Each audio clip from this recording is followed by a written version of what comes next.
Today we will be discussing methods in which war can be stopped, how and why war is caused, funded, and what countermeasures we can put in place to make sure this is put to bed as quickly and effectively as possible. Today I am joined with Secretary of Defense Ashton Carter. Ashton, during the Iraq War, the US military was quoted saying it had lost hundreds of thousands of weapons over a few years. What was the financial loss here?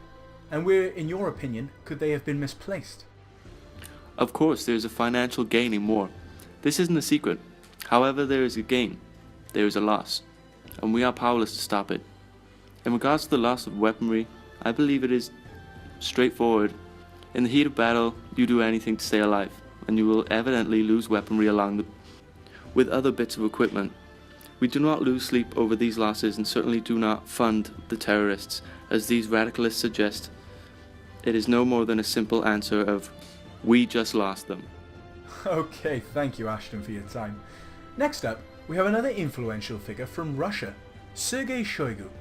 Sergei, where do you think, if any, is going to cause another global conflict? Thank you, Dylan, for having me on show. Western media has slandered the Russian army for decades. No matter what we do to stop extremism or help with the war effort, we are met with media coverage making us look like animals. So, do you believe there is a way to fix how the media portrays Russia? The West are being fed propaganda by their governments and are not seeing the real picture. I believe if we act in one way, the world will act in another. We will once again be at each other's throats. Of course, if journalists simply held interviews with military personnel and are stating what they know, we will tell them our true intentions. And that is what we hope to achieve. We have never hid behind our actions, and everything we do is done for a reason. Thank you, Sergei. Hopefully hostilities will decrease as time goes on. Next, we have a shining member of peace in the world, and that is the Dalai Lama of Tibet.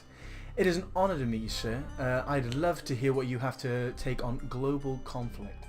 Thank you for your time also, Dylan. Humanity has always sought out war, and this is a saddening reality. But the answer is even sadder. Upsettingly, we simply need more love and compassion in the world. If people turned their gaze from hatred and racism, the world would be a much better place. Money, however, is harder to change. Money changes men all over the world and doesn't seem to be stopping. As long as we are obsessed with money, war will always prosper. So you're saying that money and hatred are the reasons for war? This is no secret, Dylan. Money has always been a factor, but it is saddening that this day of age, people can still hate others for things so petty as class, race, sexuality, and religion. When men like this still exist, war will never truly stop. It will continue. And there you have it. War will never truly end until people realise that money, hatred and profit are not as important as other human lives. Very strong points to think about in this discussion. In these interviews we have seen the need for money, the hatred towards others, and the all-around peace. And all have said different approaches at the end of the day, ladies and gentlemen, so no war will stop, no conflict will halt, and no hatred will cease to be without negotiation. When world leaders set aside their egos and negotiate with whoever they have tensions with, all matters can be resolved without war. Extremism is not war, ladies and gentlemen. We cannot blame a religion or a race on these barbaric acts. They act alone, simply to attempt to cause war, not to stop it. And on that note, that is all we have time for today.